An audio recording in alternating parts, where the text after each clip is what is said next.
Assalamualaikum warahmatullahi wabarakatuh. Apa kabar anak Ustaz yang soleh dan soleha? Hari ini kita akan melakukan pembelajaran daring, yaitu pembelajaran jarak jauh. Ustaznya di sini, antumnya di sana. Oke? Sebelum kita belajar, marilah kita dulu berdoa ya, agar kemudian Allah memudahkan segala urusan kita. Rabbi sahli sadri wa yassirli amri wahlul 'uqdatam min lisani yafqahu qawli. Rabbi zidni ilman warzuqni fahman wa amalan mutaqabbalan. Amin ya rabbal alamin. Baik, anak Ustaz yang soleh dan soleha, semoga yang di sana dalam keadaan sehat ya. Kita tetap melaksanakan pembelajaran walaupun kita tidak bertatap muka. Mudah-mudahan hari ini kita mendapatkan pelajarannya. Baik ya. Ustaz akan mengajarkan materi di kelas 8. Ada kelas 8 putra dan 8 putri. Ya. Mungkin tidak bisa Ustaz sebutkan satu persatu ya, tapi insya Allah semuanya akan bisa mendengarkan Ustaz. Baik ya. Materi kita yang pertama itu pada awal tahun ini di kelas 8 tentang pola bilangan. Nah, mungkin kata ini tidak asing lagi kita dengarkan. Kenapa? Ya di zaman sekarang banyak orang-orang yang sudah menggunakan Android. Ya, di Android kita bisa dengarkan kata pola. Ya kan, kita pinjam HP orang tua, mak pinjam HP-nya mak, ternyata terkunci. Apa polanya mak? Nah, ya kan, maka itu sudah pasti sering kita dengar. Nah, ini tentang pola bilangan. Nah, pola bilangan ini di dalam matematika ya sangat berguna. Apabila kita menggunakannya, kita bisa menyusun sesuatu bilangan. Apakah itu kita gunakan dalam kehidupan kita ya, menyusun misalnya kita menjadi seorang arsitek atau seorang pekerja bangunan yang bisa kita meletakkan suatu susunan rumah ya, bagaimana meletakkan penomoran rumah, nomor rumah ya, misalnya disusun yang di sebelah kanan itu dia bernomor genap, yang di sebelah kiri dia bernomor ganjil, maka nanti masuk dia ke pola bilangan ganjil. Nah, kalau penyusunan rumah tadi di sebelah kanan dia bilangan genap, maka pasti dimulai dari yang terkecil dan dari yang genap, yaitu paling kecil ada nomor 2, 4, 6, 8 dan seterusnya. Kalau yang ganjilnya gimana? Yang paling kecil 1, 3, 5 dan seterusnya. Jadi Ustaz mengartikannya ya, pola bilangan itu artinya, pengertiannya bilangan yang memiliki susunan yang teratur. Ya, bisa dipahami?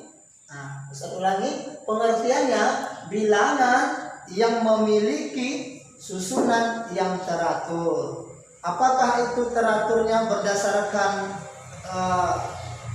bilangan ganjil atau genap? Ada juga yang persegi. Nah, ada juga lagi yang persegi panjang.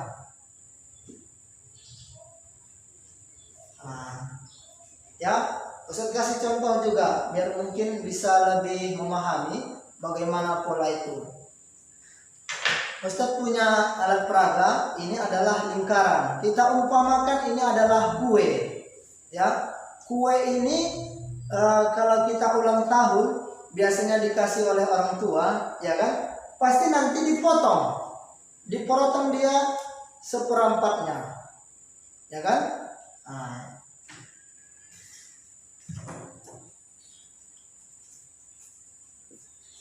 ini misalkan tadi kue yang dia belum dipotong. Kalau kita ulang tahun, pasti orang tua memotongnya sebahagian. Sebahagian ini kita ambil 1. Nah, tinggal dia menjadi bagian yang lebih banyak. Nah, bagian yang ini, yang kecil ini, ya kan kalau kita ukur, ini namanya 1/4. Nah, kalau dipotong lagi ya, maka tinggal jadi sebagian yang besar juga. Nah, sebagian yang besar ini dan yang tadinya itu adalah setengah dari bagian yang sebelumnya. Maka ini adalah polanya, pembagiannya 1/4. Nah, kalau dibagi lagi, dipotong lagi dengan bagian yang sama tadi sebelumnya, maka dia tinggal 1/4. Nah, ini juga disebut dengan pola pembagian 1/4. Begitu ya, anak-anak soleh dan soleha. Baik, sembari Ustaz menjelaskan, jika ada nanti yang mau bertanya, Ustaz persilahkan. Ustaz bisa menunggu, dan jika tidak ada, Ustaz akan lanjutkan. Baik. Ini tadi pola ganjil. Pola ganjil bisa juga kita dapatkan dari pengertian lain atau dari contoh yang lain. Ya, bilangan genap juga begitu. Ya, kemudian antara ganjil dan genap ini biasanya bisa sering juga kita dengarkan di pertandingan sepak bola. Misalnya kita menonton di sebuah stadion. Nah, pernah ke stadion bola? Di stadion bola itu kan kita ada tempat duduknya. Tempat duduknya itu ya, dia misalnya stadionnya berbentuk lingkaran besar. Jadi lapangannya di tengah. Ya. Pastinya kursinya itu semuanya dari yang terjauh sampai yang terdekat dengan lapangan bolanya beda jumlahnya. Nah, ini juga pasti menggunakan pola. Ini misalnya tempat duduknya.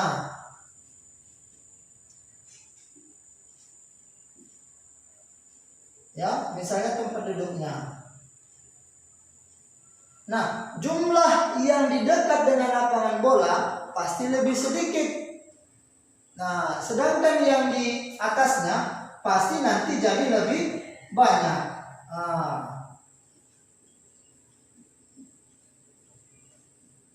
Ya, begitu seterusnya. Itu juga menggunakan pola, tergantung bagaimana peletakan dari ini pengertiannya, bilangan yang memiliki susunan yang teratur. Pasti nanti susunan dari kursinya ini diatur agar kemudian semuanya itu bertingkat.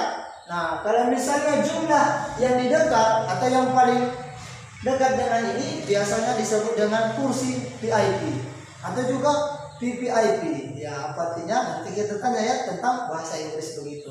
Ini matematikanya dulu. Nah, ini kursinya ya, yang tadi pasti sedikit. Misalnya jumlahnya 40.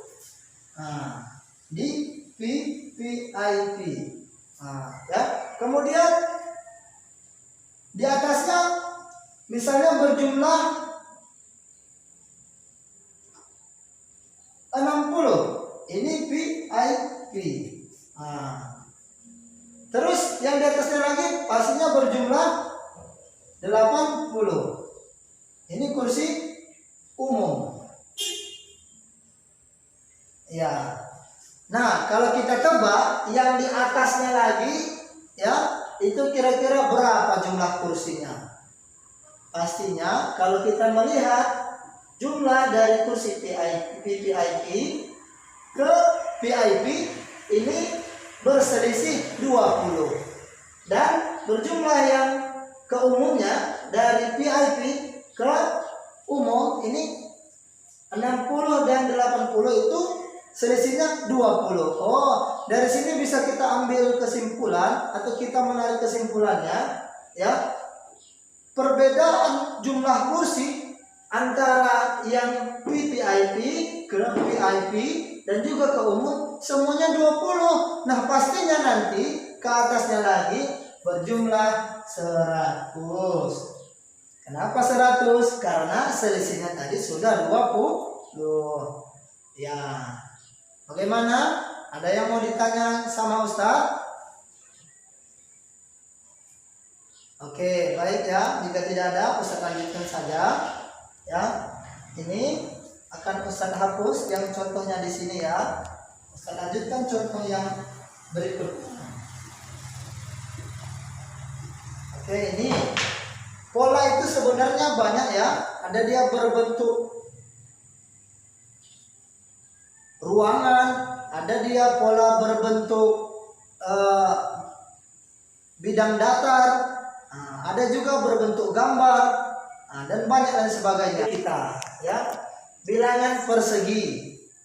Bilangan persegi itu ya, kalau kita ketahui persegi itu adalah bidang datar ya, atau bangun datar yang memiliki 4 sisi. Ya, ada 4 sisinya. Ini namanya persegi. Apa bedanya?